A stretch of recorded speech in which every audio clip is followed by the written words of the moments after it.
Perkenalkan, nama saya Widya Kresina. Saya merupakan dosen program studi biologi dari Fakultas MIPA, Universitas Palangkaraya.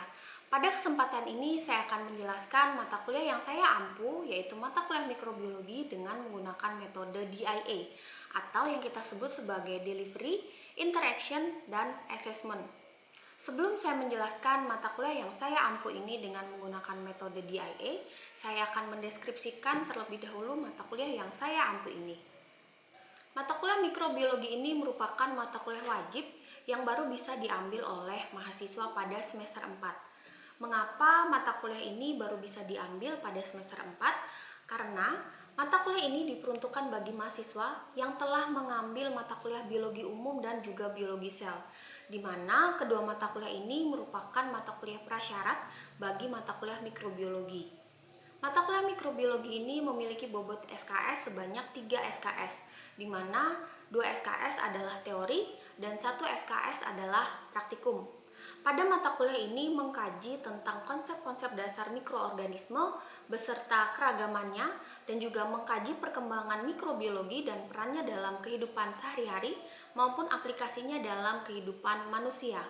Pada mata kuliah ini, mahasiswa melakukan presentasi dalam menjelaskan permasalahan-permasalahan yang ada, di mana permasalahan ini berhubungan dengan mikroorganisme. Lalu, mahasiswa menyajikan solusi alternatif berdasarkan sumber-sumber ilmiah. Terdapat beberapa kemampuan yang diharapkan saat mahasiswa mengambil mata kuliah ini. Adapun kemampuan yang diharapkan pada mata kuliah ini dirumuskan berdasarkan capaian pembelajaran lulusan program studi biologi atau yang kita singkat sebagai CPL Prodi Biologi. Dari CPL ini kemudian diturunkan menjadi capaian pembelajaran mata kuliah mikrobiologi. Hal ini dilakukan agar mata kuliah dapat mendukung lulusan yang diharapkan sesuai CPL, sehingga sejalan dengan profil lulusan program studi biologi. Adapun capaian pembelajaran mata kuliah ini antara lain mahasiswa mampu memahami mikrobiologi sebagai ilmu dasar dalam mempelajari mikroorganisme. Mahasiswa mampu menjelaskan konsep dan prinsip dasar mikrobiologi dalam hubungannya dengan kehidupan pada makhluk hidup lain. Dan juga mahasiswa mampu berdiskusi, bekerja sama, dan menyelesaikan tugas dan melakukan presentasi yang berhubungan dengan mikroorganisme. Lalu, CPMK yang terakhir, mahasiswa memahami dan melakukan teknik dasar di laboratorium mikrobiologi. Demikian adalah deskripsi dari mata kuliah yang saya ampu, yaitu mata kuliah mikrobiologi. Selanjutnya, saya akan menjelaskan mata kuliah yang saya ampu ini dengan menggunakan metode DIA. Adapun metode DIA yang pertama adalah metode delivery. Di dalam mata kuliah ini, saya melakukan penyampaian materi dengan menggunakan bahan tayang seperti Keynote maupun PowerPoint. Saya menggunakan sumber dari beberapa buku mikrobiologi seperti buku berjudul Microbiology Principle and Exploration, lalu buku berjudul Brock Biology of Microorganism, lalu buku berjudul Microbiology and Introduction, dan juga buku berjudul Prescott, Harley, and Klein's Microbiology. Saya juga menggunakan buku berjudul Laboratory Exercise in Microbiology sebagai buku sumber untuk praktikum pada mata kuliah ini. Selain beberapa buku tersebut, saya juga menggunakan beberapa artikel ilmiah yang berbahasa Inggris pada mata kuliah ini. Bahan bacaan yang saya berikan kepada mahasiswa menggunakan bahasa Inggris agar mahasiswa memiliki pengayaan vocabulary dan terbiasa dengan literatur berbahasa Inggris, sehingga mahasiswa memiliki akses yang lebih luas terhadap mata kuliah ini. Untuk mencapai capaian pembelajaran mata kuliah mikrobiologi ini, mahasiswa diberikan materi perkuliahan sebanyak 14 kali pertemuan, di mana dalam 14 kali pertemuan ini dibagi menjadi beberapa topik besar. Pengantar mikrobiologi merupakan topik besar yang pertama. Pada topik besar pertama ini membahas tentang sejarah awal mula dari keilmuan mikrobiologi hingga perkembangannya sampai saat ini. Topik besar yang kedua berjudul morfologi dan fisiologis dari mikroorganisme. Pada topik besar yang kedua ini membahas tentang struktur dari sel prokariotik dan ekariotik dan juga membahas tentang metabolisme dan pertumbuhan dari mikroorganisme. Topik besar yang ketiga tentang genetika mikroorganisme. Pada topik ini membahas tentang struktur-struktur dasar pada genetika mikroorganisme, beserta rekayasa dan transfer genetik yang terjadi pada mikroorganisme. 3 topik besar ini disampaikan sebelum ujian tengah semester. Lalu dilanjutkan dengan topik besar yang keempat, yaitu tentang klasifikasi mikroorganisme. Pada klasifikasi mikroorganisme ini membahas tentang klasifikasi 3 domain pada mikroorganisme, lalu membahas tentang kingdom fungi, bakteri, dan juga virus. Topik besar yang terakhir membahas tentang aplikasi mikrobiologi dalam kehidupan. Pada topik besar ini, saya sebagai dosen memberikan kesempatan kepada mahasiswa untuk melakukan diskusi kelompok ataupun diskusi tentang studi kasus, di mana diskusi ini dilakukan berdasarkan penelitian-penelitian terbaru yang membahas peran dari mikroorganisme terhadap kehidupan manusia, di mana diskusi yang dilakukan ini berhubungan dengan mikroorganisme dalam pangan, pertanian, lingkungan tercemar, kesehatan, dan juga industri. Metode di IA yang kedua adalah metode interaction. Pada mata kuliah ini, saya melakukan interaksi dengan mahasiswa melalui beberapa cara. Cara yang pertama, ketika saya berada di dalam kelas, saya menyisipkan di dalam materi perkuliahan saya beberapa contoh informasi yang menurut saya menarik, di mana informasi ini di luar materi perkuliahan, tetapi tetap berhubungan dengan materi perkuliahan tersebut. Contohnya, saya memberikan informasi tentang seorang artis yang sedang sakit yang disebabkan oleh bakteri patogen. Dari sini saya bisa memancing mahasiswa untuk membahas tentang morfologi ataupun fisiologis dari bakteri tersebut, ataupun membahas ke arah klasifikasi dari mikroorganisme tersebut. Selain itu, saya juga memberi beberapa pertanyaan kepada mahasiswa agar mahasiswa dapat termotivasi dalam berpikir dan juga memiliki keberanian dalam menyampaikan pendapatnya. Saya selalu menekankan kepada mahasiswa saya untuk berani menjawab tanpa harus takut jawaban yang mereka berikan adalah jawaban yang salah ataupun jawaban yang kurang benar. Karena pada saat inilah mereka bisa memberikan jawaban tanpa harus takut nilainya dikurangi. Pada kesempatan ini, saya sebagai dosen bisa memperbaiki jawaban-jawaban mereka jika jawaban yang diberikan adalah jawaban yang salah ataupun kurang benar. Sehingga nantinya ketika mereka mendapatkan pertanyaan yang sama, mereka bisa menjawab pertanyaan tersebut dengan jawaban yang benar. Saya membagi mahasiswa dalam beberapa kelompok untuk berdiskusi mengenai masalah-masalah yang berhubungan dengan mikroorganisme. Setelah mereka berdiskusi, hasil diskusi ini akan dipresentasikan di dalam kelas bersama dengan teman-teman yang lain dan juga saya sebagai dosen. Bentuk interaksi saya yang lain adalah saya menggunakan platform seperti WhatsApp dan juga saya menggunakan Edmodo untuk aktivitas pembelajaran di luar kelas. Penggunaan platform ini untuk memudahkan mahasiswa mengakses segala sesuatu yang berhubungan dengan perkuliahan, baik itu materi, textbook, penugasan, ataupun yang lainnya. Meskipun tidak sedang dalam proses pembelajaran, segala sesuatu yang berhubungan dengan mata kuliah ini bisa diakses selama 24 jam. Platform ini juga saya gunakan sebagai wadah berdiskusi dengan mahasiswa mengenai informasi-informasi yang berhubungan dengan mata kuliah ini. Demikian bentuk interaksi-interaksi yang saya lakukan dalam mata kuliah ini. Metode di IA yang terakhir adalah metode assessment.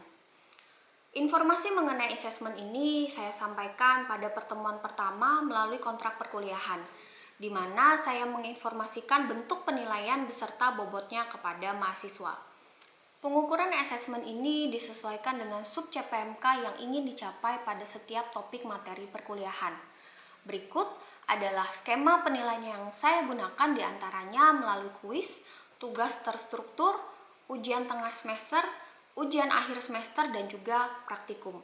Demikian metode DIA yang saya gunakan pada mata kuliah yang saya ampu, yaitu mata kuliah mikrobiologi. Selanjutnya, saya akan memberikan cuplikan pengajaran yang saya lakukan mengenai sel prokaryotik. Oke, selamat pagi teman-teman semua. Pagi. Hari ini kita akan membahas tentang sel prokaryotik. Jadi seperti yang sudah Anda tahu, prokaryotik itu apa sih? Gitu kan. Eukaryotik itu apa?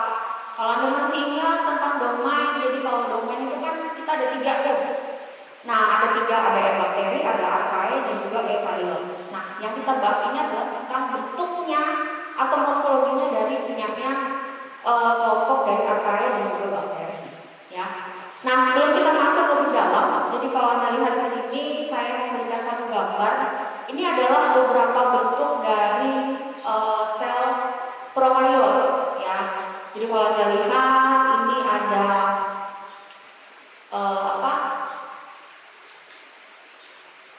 Ini ada, saya tidak kelihatan.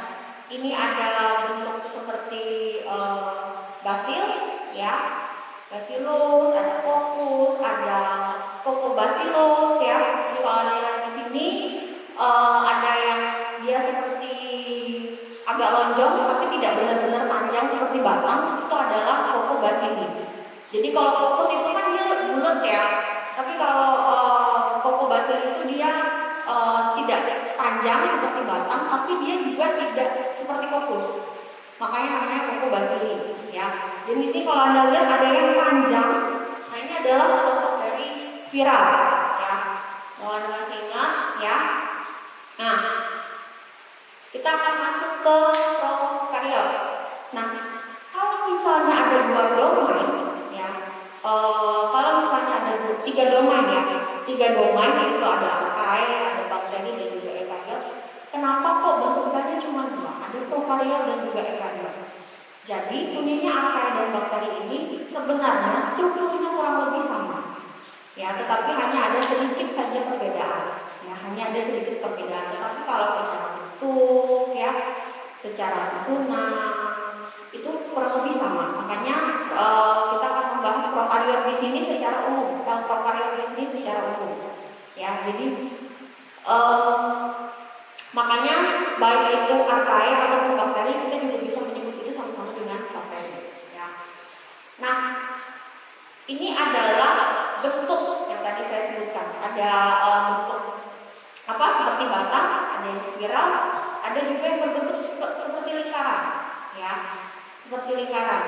Jadi Anda kan udah sering udah pernah kelas kan, ya, udah main di lab. Pasti yang paling sering banyak temukan antara bentuknya coccus ataupun bacillus, ya. Nah, pernah nggak bentuk yang spiral itu pernah lihat? Belum? Sudah pernah. Jadi biasanya kalau bentuk spiral itu biasanya dia patogen. Jadi mungkin kalau untuk kita yang hanya untuk praktikum, untuk skala lab, kita tidak pernah menggunakan yang patogen, ya. Satu karena karena dia agak susah untuk dikultur, lebih gampang yang bakteri lingkungan, ya. Jadi kalau yang patogen itu lebih susah untuk dikultur karena dia punya daya kemampuan itu ketika dia berada di sel temannya, ya. Nah, kita lanjutkan. Nah, ini adalah bentuk basil, ya, bentuk batang. Jadi seperti yang sudah Anda lihat di sini, ya.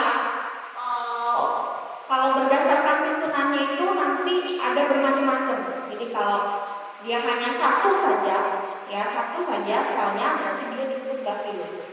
Tapi kalau dia ada dua, itu kita sebut sebagai diplo. Ya, jadi Anda ingat apapun, mau coccus, mau basil, kalau depannya diplo berarti ada dua, ya. Diplococcus atau diplobasil, nah itu berarti dia ada dua. Bagaimana kalau ternyata lebih dari dua? Kalau lebih dari dua kita sebut sebagai streptobacilli, ya. Jadi bentuknya seperti rantai. Sama juga dengan coccus, ya. Jadi kalau coccusnya itu banyak, lebih dari dua dan seperti rantai, ya, kita bisa sebut sebagai streptococcus, ya. Nah, yang terakhir ada bentuk coccobacillus seperti yang sudah saya sebutkan tadi. Jadi karena coccobacillus ini bisa termasuk bentuk batang juga, termasuk bentuk basil, maka dia juga tidak bisa masukkan ke dalam kelompoknya basil, ya. Nah, yang kedua, bentuk yang kedua kita punya coccus, ya. Jadi seperti yang sudah saya sebutkan tadi, kalau dia ada dua berarti diplo, ya. Bedanya kalau di coccus ini ada susunan coccus yang seperti anggur. Itu kita sebut sebagai staphylococcus, ya. Susunan dengan bentuk yang seperti anggur. Lalu ada kalau misalnya dia coccusnya itu jumlahnya ada 8, ya, itu kita sebut sebagai sarkina, ya, kita sebut sebagai sarkina. Sedangkan kalau jumlahnya 4 berarti tetracoccus, ya, tetracoccus. Jadi kalau 4 itu kan tetra, berarti dia ada 4, ya. Jadi kurang lebih hampir sama untuk susunannya seperti dengan basil. Nah, kita masuk ke spiral. Kalau coccus dan bacillus tadi kan ada diplococcus, ada staphylococcus, Berbeda dengan mempunyai spiral. Kalau spiral ini kita bisa kelompokkan menjadi 3. Ada yang bentuknya vibrio, ada yang bentuknya spirulum, ada yang bentuknya spirosep. Anda tahu Justin Bieber? Tahu ya, Justin Bieber tahu ya. Justin Bieber itu pernah kena satu penyakit yang namanya limb disease, ya, limb disease. Jadi limb disease.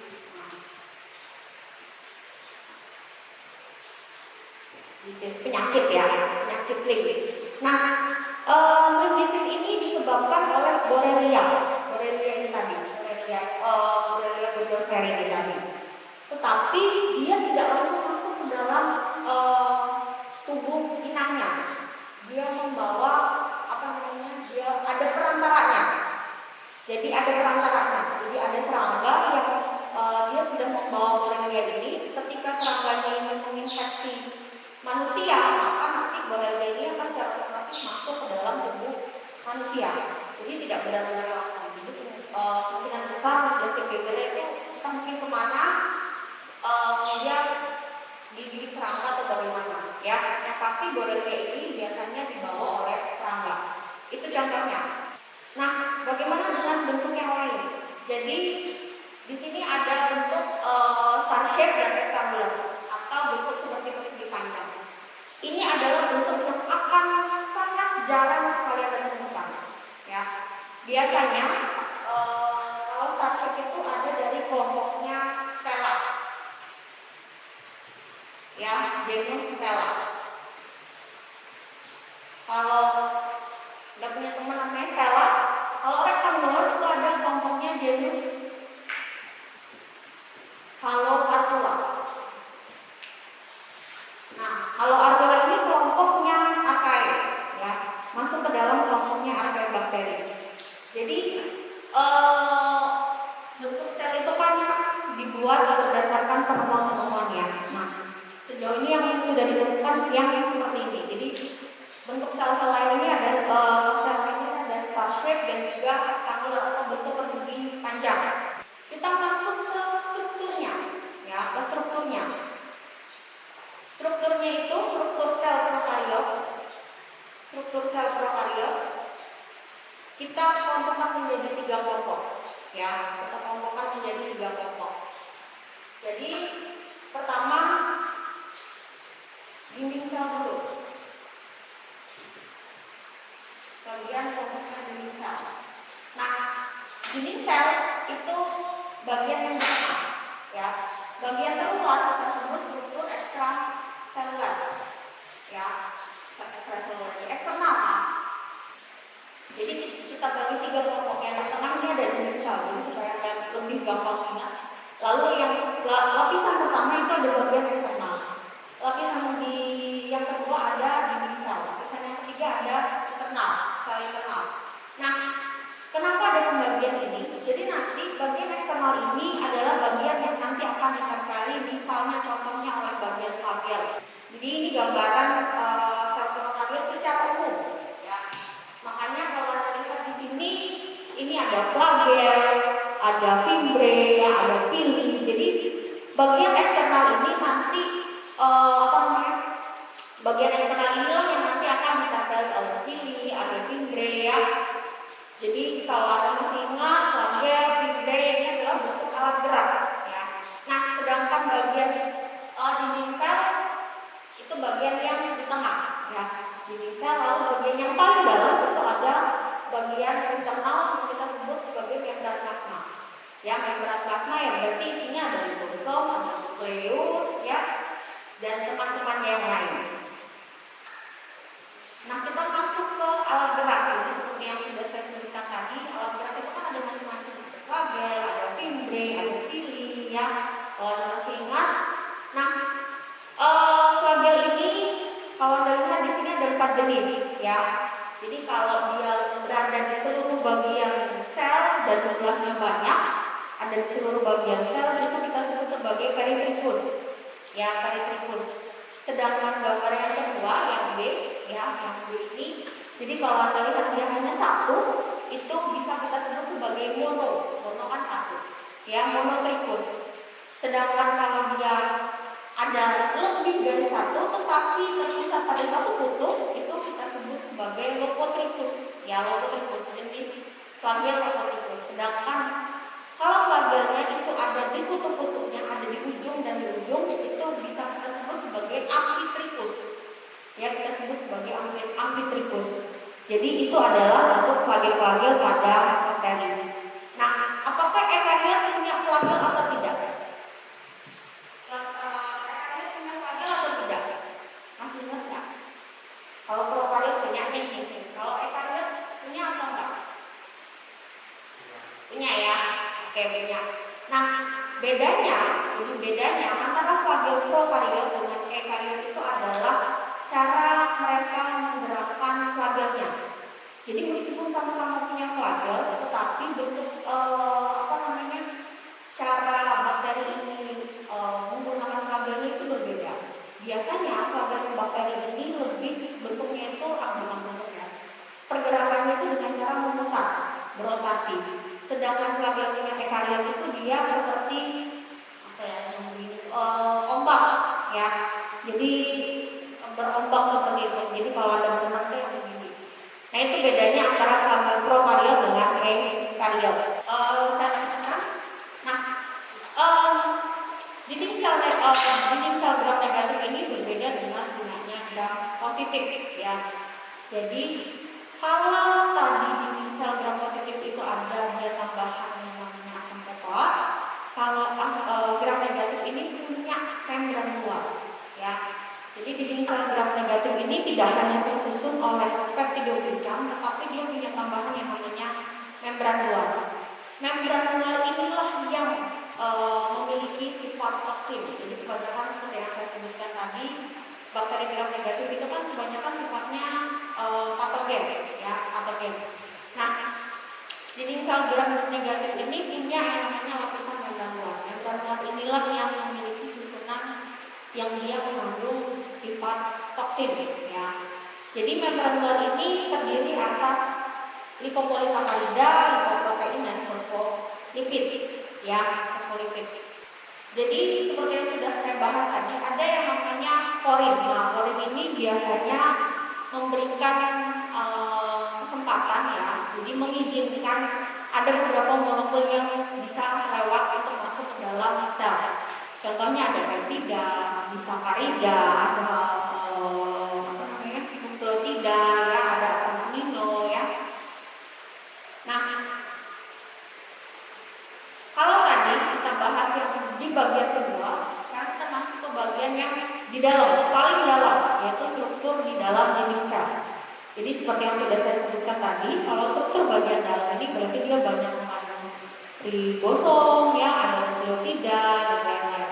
Nah, kita masuk yang pertama, ada membran plasma atau kita sebut sebagai lapisan hialin. Jadi kalau Anda lihat di sini, dia ini adalah struktur yang tipis berada di bawah dinding sel, tapi dia tidak terikat. Makanya kalau Anda lihat di sini, seperti apa ya?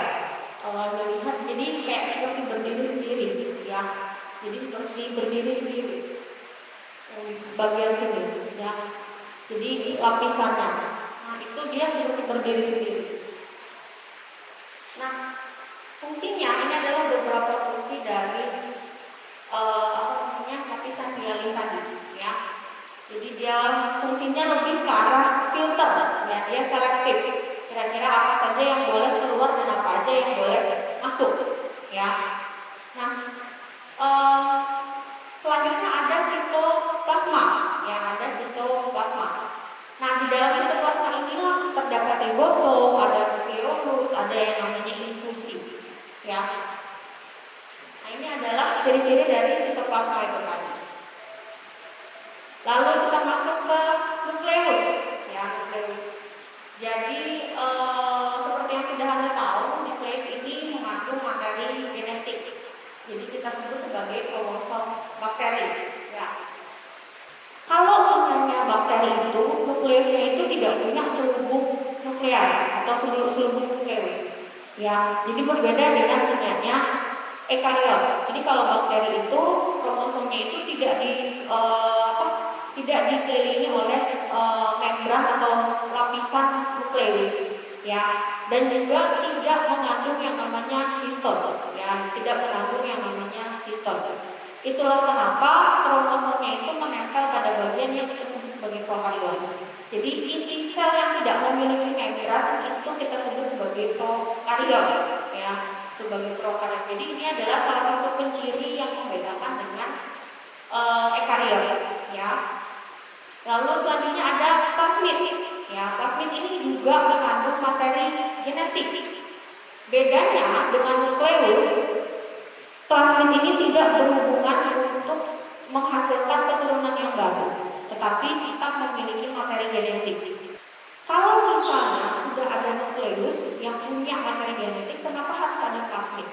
Kalau nukleus dia materi genetiknya ini berperan untuk supaya fungsinya untuk menghasilkan keturunan yang sama, mempunyai fungsi yang sama dan lain-lain. Sedangkan penyanyi plasmid ini enggak. Kenapa harus ada plasmid? Nah, plasmid ini biasanya berperan ketika kondisi lingkungan pada satu bakteri ini tidak baik. Jadi plasmid ini menjadi gen-gen yang diperlukan oleh bakteri tersebut agar bisa tetap bertahan pada kondisi yang kurang baik di lingkungannya, supaya dia tetap terus bisa bertahan hidup.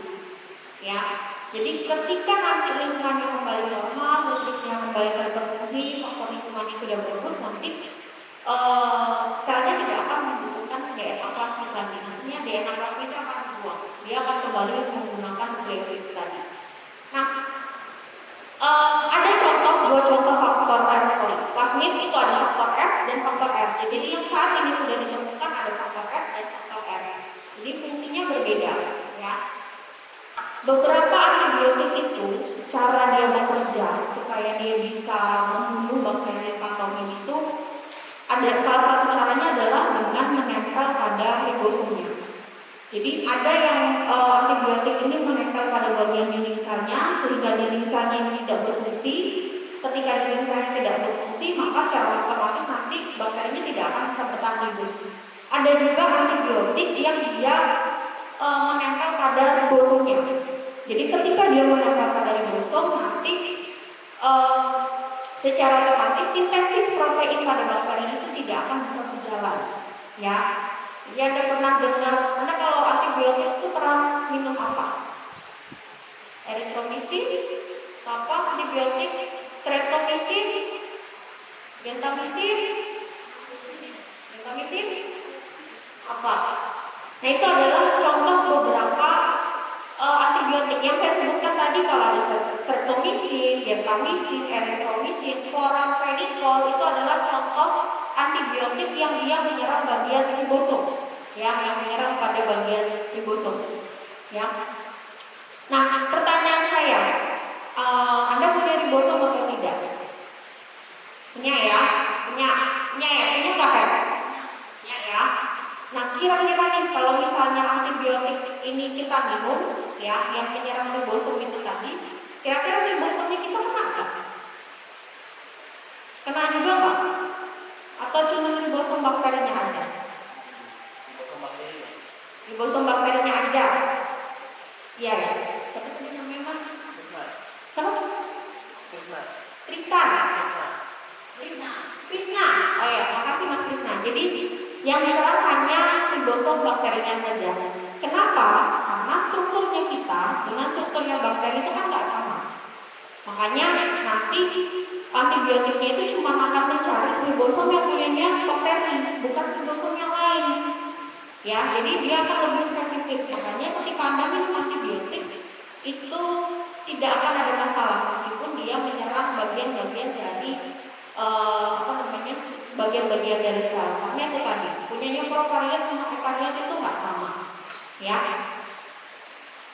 Baik, sampai di sini ada pertanyaan? Tidak ada? Baik, kalau tidak ada pertanyaan, kita akhiri kelasnya sampai hari ini, ya. Terima kasih. Kita lanjutkan minggu depan. Oke, selamat siang.